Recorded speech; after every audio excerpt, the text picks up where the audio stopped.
الإسلام على خمس شهادة أن لا إله إلا الله وأن محمدا رسول الله وإقام الصلاة وإيتاء الزكاة وصيام رمضان وحج البيت من استطاع إليه سبيلا أو كما قال عليه الصلاة والسلام. وقال تعالى في شأن حبيبه مخبرا وآمرا إن الله وملائكته يصلون على النبي يا أيها الذين آمنوا صلوا عليه وسلموا تسليما.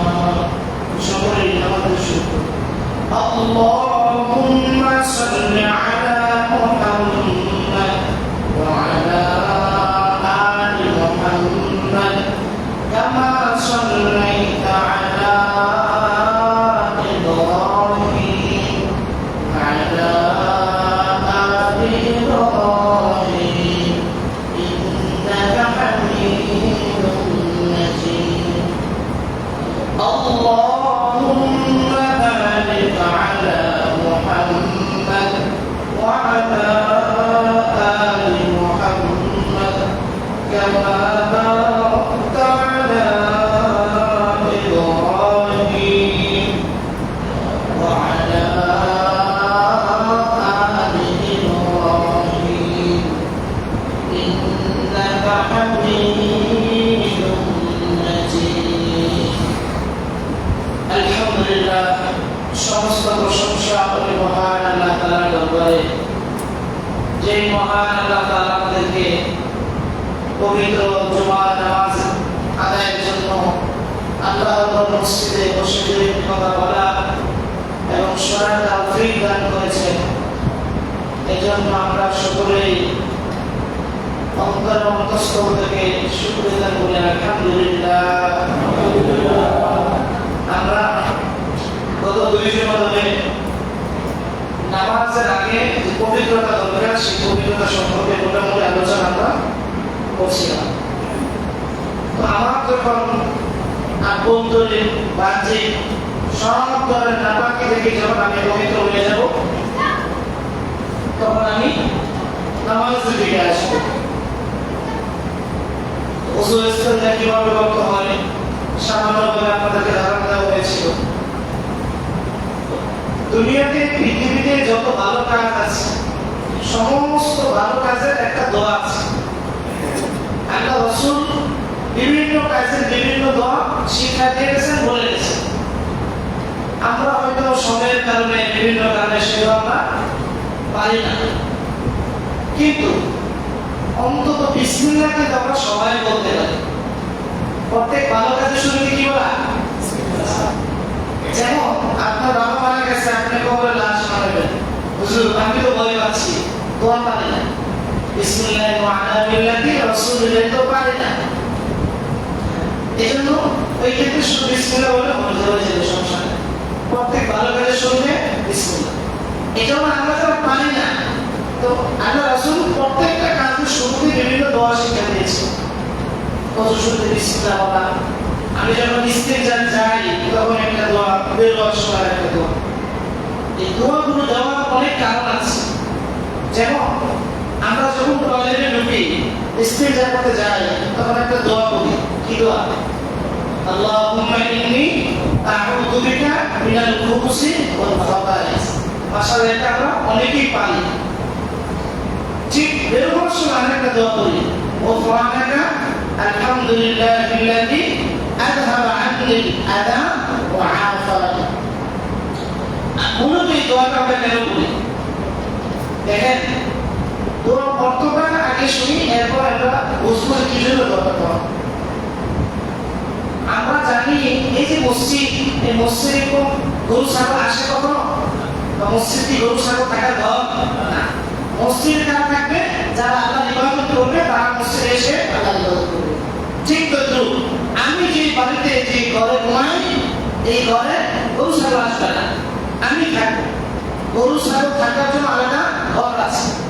ঠিক তদ্রুপ আল্লাহ তাআলা পৃথিবীতে হাজার হাজার প্রাণী আল্লাহ তাআলা সৃষ্টি করেছেন, তাদের থাকা এবং খাওয়ার ব্যবস্থা আল্লাহ করছেন না করেন?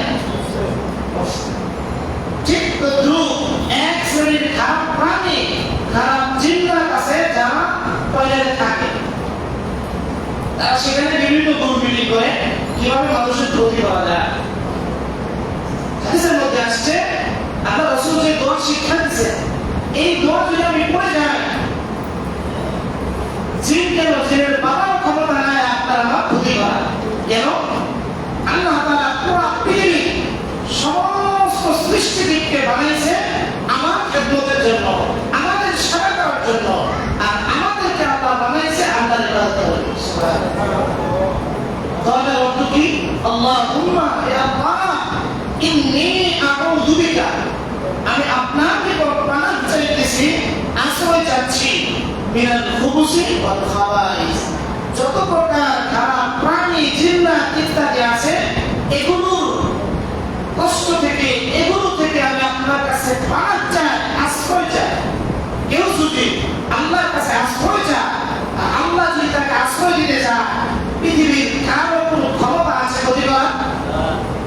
সে যত ক্ষমতাধর জিন্নাত সেখানে থাকুক না কেন, হাদিসের ভাষ্য অনুযায়ী আমরা যদি আমল করি, দোয়া করে যাই, তাহলে দেখা যাবে আমার কোনো ক্ষতি তারা করতে পারবে না। কিন্তু এমন অসংখ্য ঘটনা আছে, রাত্রেবেলা টয়লেটে গেছে, টয়লেটে মৃত্যু হয়ে গেছে। এমন অনেক ঘটনা আছে, বা টয়লেটে গিয়ে ভয় পাইছে, এরপরে সে মারা গেছে। এই জন্য আমরা যারা পারি এই দোয়াটা বলবো না। আমার জন্য মেল হয়ে তখন কি বলি?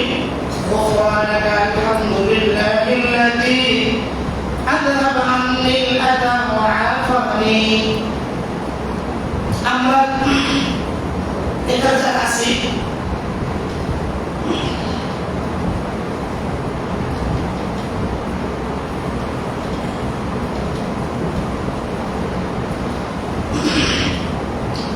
আমরা এখানে যারা আছি অনেকে বিষয় জানে।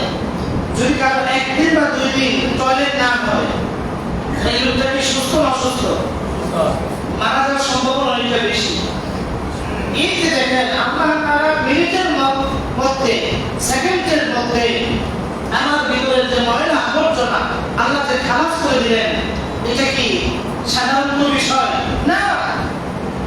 আপনি হয়তো বলবেন, হুজুর আমি ইচ্ছা না করে আমার ইস্তেঞ্জা হয়ে যায়, কিন্তু হসপিটালে গেলে দেখা যায় হাজারো রোগী যে টয়লেটের রাস্তা তো বন্ধই, অন্য দিক দিয়ে পাইপ দিয়ে দিচ্ছে, তারপর টয়লেট হয় না। তো আল্লাহ যে এত সুন্দর করে আমাকে এত অল্প সময় কোনো ঔষধ আমি খাই নাই, স্বাভাবিকভাবে যে আমার ইস্তেঞ্জা ক্লিয়ার করে দিলেন, এটা দুনিয়ার অন্যান্য বড় বড় নিয়ামতের মধ্যে একটা নিয়ামত দিলাম। আপনার সামনে বিরিয়ানি, দুধ ইত্যাদি অনেক খানা, কিন্তু পেট নষ্ট, খাওয়া যাবে? বলেও খাওয়া যাবে না। হুজুর আমার পেটটা বড়, আমি খাইতে পারতেছি না।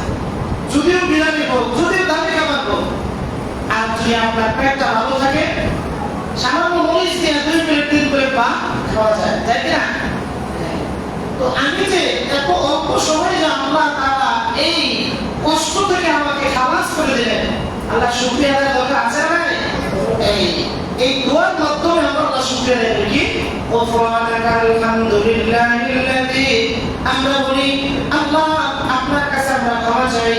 তারপরে আলহামদুলিল্লাহিল্লাযী, সমস্ত প্রশংসা ওই সত্তার, আল্লাযী আযহাবা আন্নী, যিনি আমাকে দূর করেছেন, আল-আযা, কষ্টদায়ক বস্তু।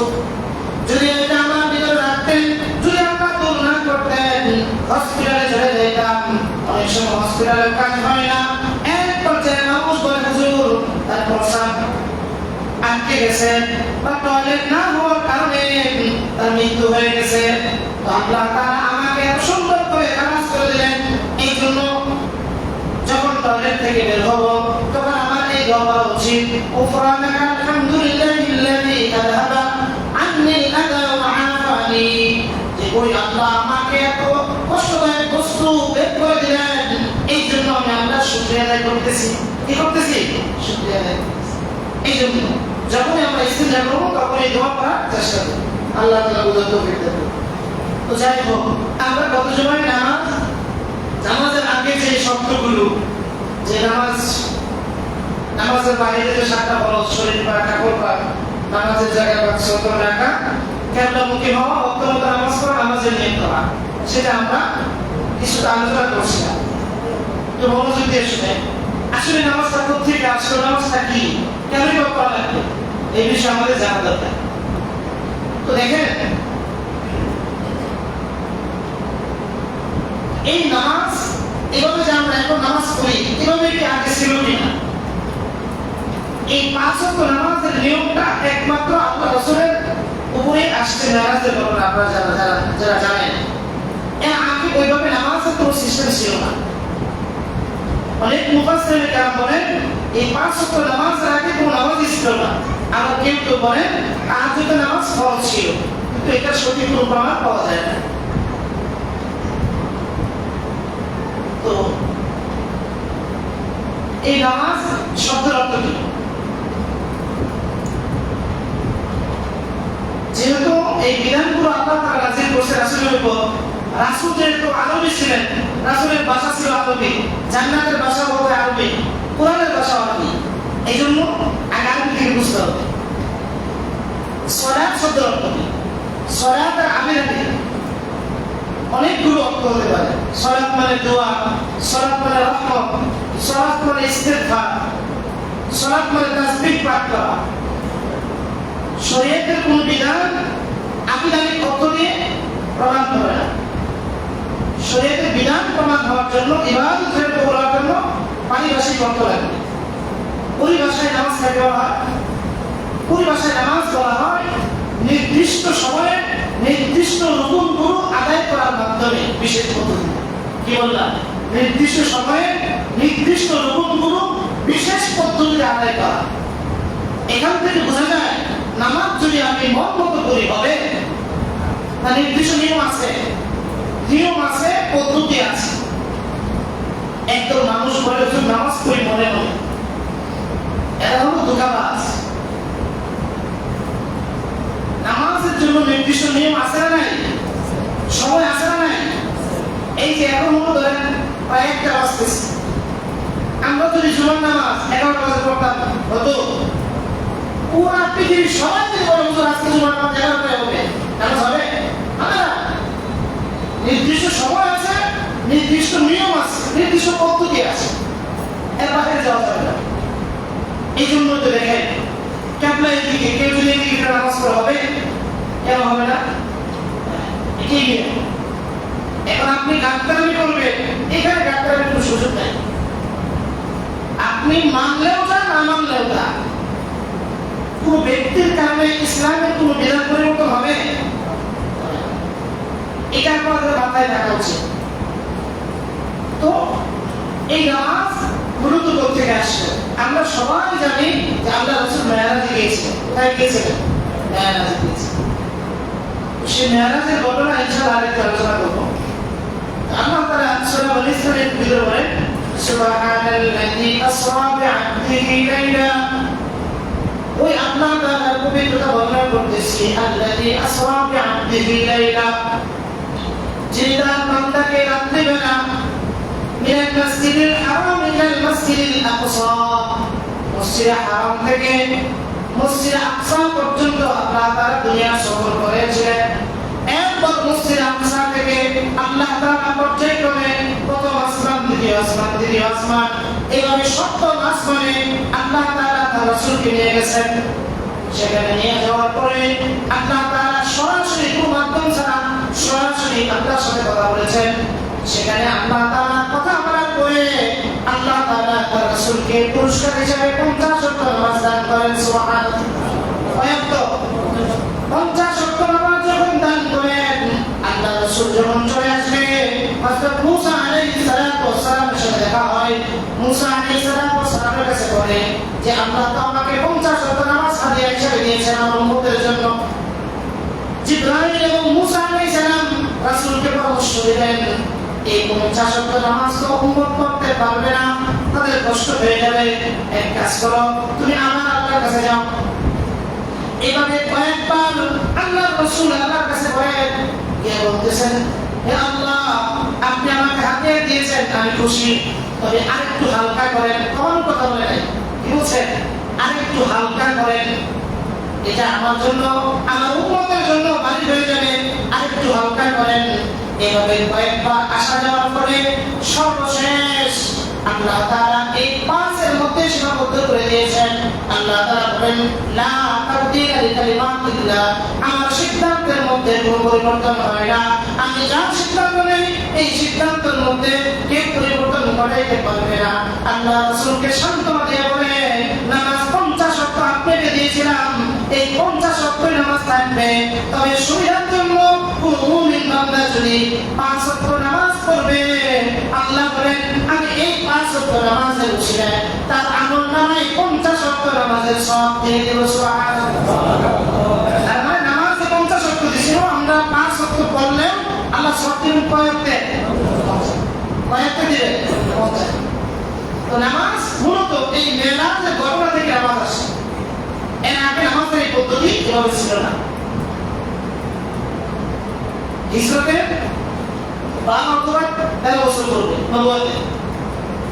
তো এই নামাজ এখন প্রশ্ন আসতে পারে, হুজুর 6 বা 7 ওয়াক্ত হলো কেন, 3 ওয়াক্ত হলো কেন, 4 ওয়াক্ত হলো কেন?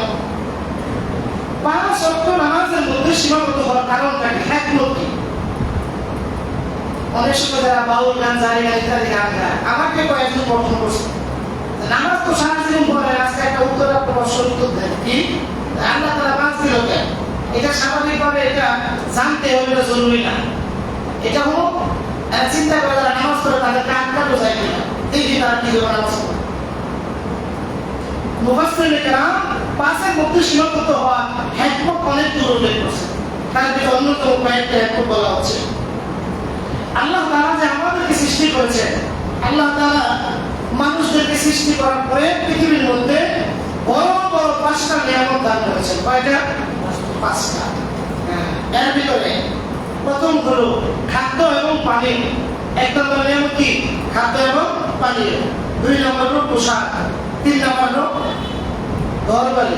4 নম্বর আমার আপনার সেবার জন্য গোলাম বাদী বা স্ত্রী। 5 নম্বর হলো সফরের জন্য যানবাহন। এই বড় বড় 5টা নিয়ামত আল্লাহ তাআলা দান করেছেন। কি করেছেন? 5টা নিয়ামত দান করেছেন। এই 5টা নিয়ামতের মোকাবেলায় আল্লাহ তাআলা 5 ওয়াক্ত নামাজ দিয়েছেন। সুবহানাল্লাহ। কি করেছেন? 5 ওয়াক্ত নামাজ আল্লাহ তাআলা আমার উপর আপনার উপর দিয়েছেন। আরে বর্ণনায় আসছে 5 ওয়াক্ত নামাজ হওয়ার কারণ হলো মানুষের জীবন অতিবাহিত হওয়ার 5টা অবস্থা। 1 নম্বর হলো আমি কিছু সময় কাটাই শুয়ে থাকি। 2 নম্বর হলো আমার কিছু সময় যায় বসা অবস্থায়। 3 নম্বর কিছু সময় যায় দাঁড়ানো অবস্থায়। 4 কিছু সময় আমি জাগ্রত থাকি। 5 নম্বর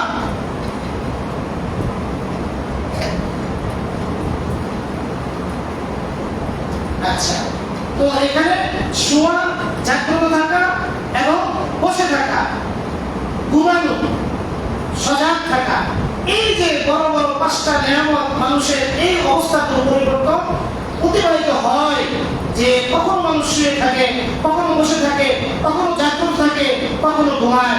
আল্লাহ তাআলা এই পাঁচ অবস্থা পরিবর্তে এই পাঁচ অবস্থার মোকাবেলায় আল্লাহ তাআলা মুসলমানদেরকে পাঁচ ওয়াক্ত নামাজ দিয়েছেন। সুবহানাল্লাহ। আরেকটা ব্যাপার আসছে, মানুষ দুনিয়াতে যে আমরা কাজ করি, পাঁচটা বড় শক্তি রয়েছে।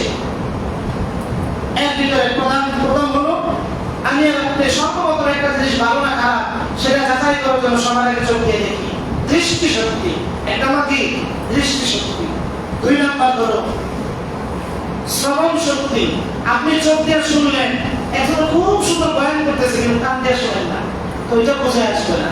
দুই নাম্বার হলো শ্রবণ শক্তি। তিন নাম্বার, একটা জিনিস খারাপ না ভালো এটা সবার আগে আমি এই নাকের মাধ্যমে অর্থাৎ ঘ্রাণ নেওয়ার মাধ্যমে বুঝতে পারি। হুজুর এই রান্নাটা একবারে টাটকা, এখনো গরম ভাব বের হয়ে গেছে, আর কোনো নাকে নেওয়ার কাছে হুজুর এটা খাওয়া যাবে না। এক নম্বর হলো দৃষ্টি শক্তি, দুই নম্বর শ্রবণ শক্তি, তিন নম্বর হলো ঘ্রাণ নেওয়ার শক্তি। চার নম্বর স্বাদ গ্রহণের জিহ্বা দিয়ে, এই জিহ্বা দিয়ে আমি দেখি যে এটা ভালো না খারাপ, গরম না ঠান্ডা, মিষ্টি না তিতা। পাঁচ স্পর্শ করা, ডাক্তাররা রোগীর শরীরে হাত দিয়ে বুঝতে পারে সে অসুস্থ না সুস্থ, তার শরীরে জ্বর আছে না নাই। এই যে বড় বড় পাঁচটা শক্তি দিলেন, কি দিলেন? পাঁচটা শক্তি দিলেন আল্লাহ তাআলা। এই পাঁচটা শক্তির শুকরিয়া হিসাবে কি যাবে? শুকরিয়া হিসাবে আল্লাহ তাআলা আমাদেরকে পাঁচ ওয়াক্ত নামাজ দিয়েছেন। সুবহানাল্লাহ। কয় ওয়াক্ত নামাজ দিয়েছেন? পাঁচ ওয়াক্ত নামাজ দিয়েছেন। তো আমরা তো নামাজ আল্লাহ তাআলা বিধান, এতে কোনো সন্দেহ আছে? কোনো সন্দেহ নাই। একজন মানুষ বলে যে নামাজের কথা কোরআন হাদিসে কোথাও নাই, এমন মানুষ আছে না? নাই। নামাজ পড়লে জান্নাতে যাওয়া যাবে কোথায় আছে? এরা শুধুই মাত্র, এরা শুধু অন্ধ না, বরং এরা চোখ থাকতে অন্ধ। কেন? কোরআনে এত সংখ্যক আয়াত থাকার পরেও তার নামাজের আয়াত খুঁজে পায় না। কিভাবে পাবে? সে তো সূরা ফাতিহা পড়তে পারবে। হ্যাঁ, যে সূরা ফাতিহা পড়তে পারে না সে বলে মাশাআল্লাহ আমি কোরআনের ভিতরে নামাজের একটা আয়াত পাই না। তার কথা শুনে আমরা বেশি একটা আশ্চর্য হই না। কেন? কোরআনই পড়তে পারে না। অথচ বিধান সম্পর্কে, নামাজ সম্পর্কে এত পরিমাণ আয়াত নাযিল হয়েছে, অন্য কোনো বিধান সম্পর্কে এত পরিমাণ আয়াত নাযিল হয়নি। এমন কোনো পারা নাই, এমন কোনো সূরা নাই যে সূরার মধ্যে নামাজ কথা বলে। পাঁচ ওয়াক্ত নামাজ তোমরা পড়ো, এভাবে কোরআনে কোথাও নাই। তবে আল্লাহ তাআলা কখনো বলছেন তোমরা ফজরের, তোমরা সূর্য ওঠার পূর্বে নামাজ পড়ো, সূর্য ওঠার পরে পড়ো, যোহরের সময় পড়ো। এগুলো আল্লাহ তাআলা বলে বুঝাইতে চেয়েছেন তোমরা ফজরের নামাজ পড়ো, তোমরা দিনের শুরুতে নামাজ পড়ো, যোহরের নামাজ পড়ো, দিনের শেষ অংশে অর্থাৎ মাগরিবের নামাজ, আসরের নামাজ পড়ো, অমিন আনানিল লাইল, রাত্রিবেলা নামাজ পড়ো অর্থাৎ ইশারের নামাজ। আল্লাহ তাআলা বিভিন্ন আয়াতের মাধ্যমে বুঝাইতে চেয়েছেন নামাজ পড়তে। এখন কথা হলো নামাজ কি মনে মনে পড়লে হয় না? ধ্যান করে কি নামাজ পড়লে হবে? বাসায় বসে নিয়ত করলে নামাজ পড়তেছে হবে? কারণ কি? আমাকে একজন প্রশ্ন করেছিল কিছুদিন হুজুর, আমরা যদি মনে মনে নামাজ পড়তে চাই, মনে মনে নামাজ পড়ার কোন সিস্টেম ইসলামে নাই। সহজ উত্তর কি? মনে মনে নামাজ পড়ার সিস্টেম ইসলামে নাই। আল্লাহ তাআলা কোরআনের ভিতরে বলেছেন ওয়ারকাউ মা'আর রাকিঈন, রুকুকারীদের সাথে রুকু করো। আচ্ছা, মনে মনে আপনি রুকুটা কেমনে করবেন আমাদের?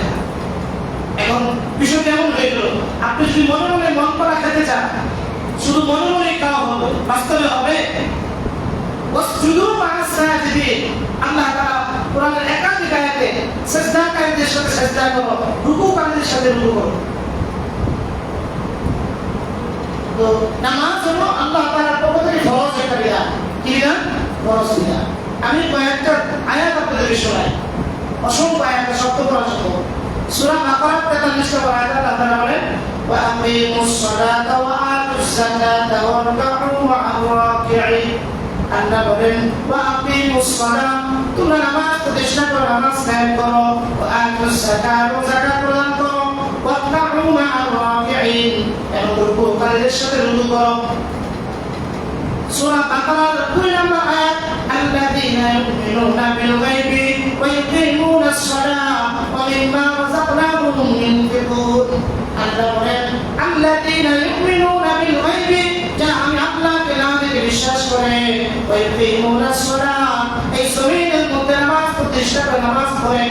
আমাদের ভিতরে অনেকের ভিতরে ভুল ধারণা, হুজুর আল্লাহ নামাজ পড়ার কথা কোরআনে কোথাও বলে নাই, ওই কি বলছে নামাজ প্রতিষ্ঠা করার কথা। আরে ভাই, প্রতিষ্ঠা করার অর্থ কি? এই মসজিদটা এখানে একা একা আসমান থেকে ইট আর বালির ইশারা হয়েছে নাকি? মিস্ত্রির মাধ্যমে হয়েছে, মিস্ত্রি কাজ করেছে, ফলে প্রতিষ্ঠা হয়েছে। আপনার বাড়ির ঘর আপনি ইশারা দিয়েছেন হয়ে গেছে, বিষয়টা এমন না। আপনি বাজারে গিয়েছেন, ইট কিনেছেন, সিমেন্ট কিনেছেন, বালি কিনেছেন, মিস্ত্রি আসছে অক্লান্ত পরিশ্রমের পরে, বলে হুজুর আমার কষ্টের টাকা দিয়ে আমি একটা বাড়ি প্রতিষ্ঠা করেছি। তার মানে কি আপনি করেন নাই? মুসলমান আমরা নামাজ পড়বো না ঠিক, কিন্তু আরেকজন মুসলমানকে কিভাবে ধোঁকা দিতে হয় এটা আমি ভালো জানি। ভাষা শুধু নামাজ পড়ার কথা কোরআনে কোথাও নাই। কোরআন তো থাকে পড়তা, ভালো বসে কায়েম করা, আর তিনি বলে কায়েম করা। কায়েম মানে কি এটা তো আমি জানি না। প্রতিষ্ঠা করা মানে কি? আমি যদি প্রতিষ্ঠা না করি সেটা প্রতিষ্ঠা হবে? আমি নামাজ পড়ি না, দুনিয়া সব মানুষের নামাজ পড়ার কথা হবে? নিজে তো পড়তে হবে, আমার পরিবারে যারা আছে সবাইকে পড়ার জন্য বলতে হবে, তবেই তো প্রতিষ্ঠা হবে নাকি? আমি পড়ি না, বয়ান দিচ্ছি যে আল্লাহ নামাজ পড়ার কথা কোরআনে কোথাও বলে। এগুলো হলো ধোঁকাবাজি ছাড়া কিছুই না। আল্লাহ তাআলা সূরা নিসার 103 নম্বর আয়াতে বলেন, ফাইদা কাদাইতুমুস সালাহ, যখন তোমরা নামাজ আদায় করবে, ফাযকুরুল্লাহা কিয়ামা, নামাজে আমরা কি করি? আল্লাহকে কখনো স্মরণ করে দাঁড়াইয়া, আল্লাহকে কখনো স্মরণ করে রুকুর মধ্যে, কখনো স্মরণ করে সিজদার মধ্যে, কখনো স্মরণ করে বৈঠকের মধ্যে। ফাযকুরুল্লাহা কিয়ামা, তোমরা আল্লাহকে দাঁড়িয়ে স্মরণ করো, ওয়া কুউদা, এবং বসে, ওয়া আলা জুনুবিকুম, এবং তোমরা এক পাশে কাঁধে আল্লাহকে স্মরণ করো। ফাইদা মা'তানতুম ফাআকিমুস সালাহ, যখন তোমরা একেবারে প্রশান্তি লাভ করবে, ফাইদা মা'তানতুম ফাআকিমুস সালাহ, তখন তোমরা নামাজ প্রতিষ্ঠা করবে, নামাজ পড়বে। কারণ ইন্নাস সালাতা কানাত আলাল মুমিনিনা কিতাবাম মাওকুতা, আল্লাহ বলেন এই নামাজকে মুসলমানদের জন্য ফরজ করে দেওয়া হয়েছে। কি করে দেওয়া হয়েছে? ফরজ করে দেওয়া হয়েছে। অতএব নামাজ পড়ার কোনো বিকল্প নাই, নামাজ পড়তেই হবে। আল্লাহ তাআলা সূরা তাহার 130 নম্বর আয়াতে বলেন, ফাসাব্বিহু আতরাফান নাহারি লাআল্লাকা তারদা, তুমি দিনের শুরু অংশে নামাজ পড়ো এবং আল্লাহ তাআলার পবিত্রতা বর্ণনা করো। আল্লাহ তাআলা আরেক জায়গায় বলেন, হাফিযু আলাস সালাওয়াতি ওয়াস সালাতিল উসতা, তোমরা মধ্যম সময়ের মধ্যে নামাজ পড়ো, নামাজের প্রতি যত্নবান হও। আল্লাহ তাআলা আরেক জায়গায় ভিতরে বলেন, ইন্নাস সালাতা তানহা আনিল ফাহশাই ওয়াল মুনকার, নিশ্চয়ই নামাজ সমস্ত খারাপ কাজ থেকে আপনাকে আমাকে বিরত রাখে। সুবহানাল্লাহ, নামাজ কি রাখে? আমাকে আপনাকে খারাপ কাজ থেকে বিরত রাখে। তো নামাজ যদি আমি পড়ি, তাহলে এই নামাজ কি করবে? আমাকে জান্নাত পর্যন্ত নিয়ে যাবে। কোন পর্যন্ত নিয়ে যাবে? জান্নাত পর্যন্ত। তাহলে কোরআন থেকে বুঝতে পারবে যে নামাজ কি ফরজ, কোনো সন্দেহ নাই। হাদিসের মধ্যে আল্লাহ রাসূল বলেন, বুনিয়াল ইসলামু আলা খামস, ইসলামের ভিত্তি হলো 5টা জিনিসের উপর। এক নাম্বার শাহাদাতু আল্লা ইলাহা ইল্লাল্লাহ, আমরা সবাই এক কথা স্বীকারোক্তি করি যে আল্লাহ ছাড়া এই জমিনে আর কেউ নাই, আল্লাহ একমাত্র ইবাদতের উপযুক্ত, ঠিক কিনা? আমরা সবাই আল্লাহর ইবাদত করি না? করি না? এক আল্লাহর ইবাদত করি এবং সাক্ষ্য দেই রাসূল মুহাম্মদ সাল্লাল্লাহু আলাইহি ওয়াসাল্লাম আল্লাহ তাআলার বান্দা এবং তার রাসূল। 2 নাম্বার ইকামিস সালাহ, ইসলামের ভিত্তি 5টা জিনিসের দ্বিতীয় নাম্বার হলো নামাজ প্রতিষ্ঠা করা, নামাজ পড়া। নামাজ পড়া এক হাদিসের মধ্যে আল্লাহ রাসূল বলেন, ইন্নাস সালাতা ইমাদুদ্দিন, নামাজ হলো দিনের খুঁটি। এই যে এই ফাউন্ডেশন এখানে দাঁড়িয়েছে বিমান কলমের উপর, যদি এই খুঁটি না থাকতো, এই বিল্ডিং থাকতো না। আল্লাহ রাসূল বলে, ইন্নাস সালাতা ইমাদুদ্দিন, নামাজ হলো দিনের খুঁটি। মান আকামাহা ফাকাদ আকামাদ্দিন, যে নামাজ নামক দিনের খুঁটিকে প্রতিষ্ঠা করলো, সে পুরো দিনকে প্রতিষ্ঠা করলো। সুবহানাল্লাহ। ওয়া মান হালামাহা, আর যে নামাজকে অবহেলা করলো, নামাজকে আদায় করলো না, ফাকাদ হালামাদ্দিন, সে কেমন যেন দিনকে অপমান করলো, ধ্বংস করলো। আরেক হাদিসের মধ্যে আল্লাহ রাসূল বলেন বাইনাল আবদি ওয়া বাইনাল কুফরি, মুসলমান আর কাফেরের মাঝে পার্থক্য হলো নামাজ। কি? কারণ বর্তমানে হিন্দুরাও পাঞ্জাবি পরে, হিন্দুরাও টুপি পরে, কিন্তু আজ পর্যন্ত ইতিহাস নাই কোন হিন্দু ভুলে মসজিদে এসে সেজদা দিয়েছে, আসেনি। কিন্তু আমরা মুসলমান এত সম্মানী জাতি হওয়ার পরেও আমরা তাদের মন্দিরকে ভক্তি করি না। এটা আমাদের জন্য লজ্জার বিষয়। যার যার ধর্ম তার কাছে, ধর্ম যার যার উৎসব সবার, এটা একটা কুফরি স্লোগান। ধর্ম যার যার উৎসব তার। কারণ ধর্ম যার যার উৎসব যদি সমান হয়, আমাদের মসজিদে কেন হিন্দুরা নামাজ পড়তে আসে না, এই স্লোগান তো আমরা কেউ দেই নাই। তারা তাদের ধর্মের ঠিক, তারা তাদের নিয়ম অনুযায়ী তাদের মূর্তিকে বিসর্জন দিচ্ছে, ইবাদত করতেছে, তারা তো বলেও আমাদের মসজিদে আসে না। কিন্তু বর্তমান দেখা যায় হিন্দুদের মন্দিরে মুসলমান যুবকদের কারণে তারা ঠিক মতো কাজ করতে পারে না। ঠিক কিনা? তার ধর্ম তার কাছে স্বাধীন, তার ধর্মের বিরোধিতা করি না, কিন্তু আমার ধর্মকে রক্ষা করার দায়িত্ব আমার। আমাকে আল্লাহ তাআলা আদেশ করেছেন এই কপাল শুধুমাত্র একমাত্র ওই আল্লাহর জন্য ঝুঁকাবো, ওই আল্লাহর সামনে কুদরতি পায়, আল্লাহর কুদরতি পায় সাজদা দিব, যে আল্লাহ আমাকে আপনাকে সবাইকে বানাইছে। ঠিক কিনা? অতএব বুঝা গেল নামাজ যদি না পড়ি তাহলে অনেক মুসলমানিতে থাকে না। হাদিসের মধ্যে আল্লাহ রাসূল বলেন নামাজ যদি ওই রাখবি, আল্লাহ রাসূল বলেন যদি তোমাদের কারো দরজার সামনে একটা পুকুর থাকে, যে পুকুরে কোন ব্যক্তি 5 বার যদি গোসল করে, আল্লাহ রাসূল বলেন ওই ব্যক্তির শরীরে কোন নাপাকি, কোন ময়লা থাকবে কিনা? সাহাবায়ে কেরাম বলেন না, থাকতে পারে না। আল্লাহ রাসূল বলেন কোন আমার বান্দা যদি প্রত্যেকদিন 5 ওয়াক্ত নামাজ পড়ে, আল্লাহ তাআলা তার জীবনে কোনো গুনাহ রাখবে না। এই 5 ওয়াক্ত নামাজের উসিলায় আল্লাহ তাআলা তার জিন্দেগির সমস্ত গুনাহ মাফ করে দেবে। সুবহানাল্লাহ। এই জন্য নামাজ আমাকে আপনাকে পড়তেই হবে। যেভাবে আমাকে যুক্তি দিয়ে বোঝায় নামাজ পড়ার কোনো বিকল্প নাই, নামাজ পড়তেই হবে। কি অবস্থায়? মাসালা হলো দাঁড়িয়ে পড়তে পারেন না, বসে পড়তে পারেন না, শুয়ে পড়তে পারেন না, কাঁধে ইশারা যদি কেউ না করতে পারে তখন নামাজ মাফ। তার মানে বোঝা গেল অসুস্থ হয়ে নামাজ মাফ না। দাঁড়িয়ে পড়তে পারেন না, বসে পারেন না, শুয়ে পারেন না, কাঁধে ইশারা, এরপর যদি না করেন তখন নামাজ মাফ। তার মানে বোঝা গেল নামাজ ইসলামের অন্যতম একটা বিধান। এই নামাজের মাধ্যমে মুসলমানের শান্তি, এই নামাজের মাধ্যমে আপনার আল্লাহর রহমত বরকত হয়। আল্লাহ তাআলা বলেন ইয়া আইয়ুহাল্লাযীনা আমানু ইসতাঈনু বিস-সাবরি ওয়াস-সালাহ, তোমরা আল্লাহর কাছে সাহায্য চাও ধৈর্য এবং নামাজের মাধ্যমে। এই জন্য নামাজ আমাকে আপনাকে পড়তেই হবে। যদিও আমরা শুধু জুমার নামাজ পড়ি, অক্তের নামাজ মন চাইলে পড়ি, মন চাইলে পড়ি না, কিন্তু অস্বীকার করে কেউ নামাজ আল্লাহর বিধানকে কেউ অস্বীকার করে কেউ অস্বীকার আমি ইঙ্গিত দিয়েও যদি করি ইমান থাকবে না, ঠাট্টা করে যদি বলি তাও ইমান থাকবে না। যেহেতু এটা কোরআনের অকাট্য দলিল দ্বারা, আয়াত দ্বারা প্রমাণিত, এটাকে অস্বীকার করার কোনো সুযোগ নেই। এই জন্য আল্লাহ তাআলা আমাদের সবাইকে যথাসময়ে এই নামাজের প্রতি যত্নবান হয়ে নামাজকে পড়ার মতো তৌফিক দান করেন। সবাই বলেন আমিন।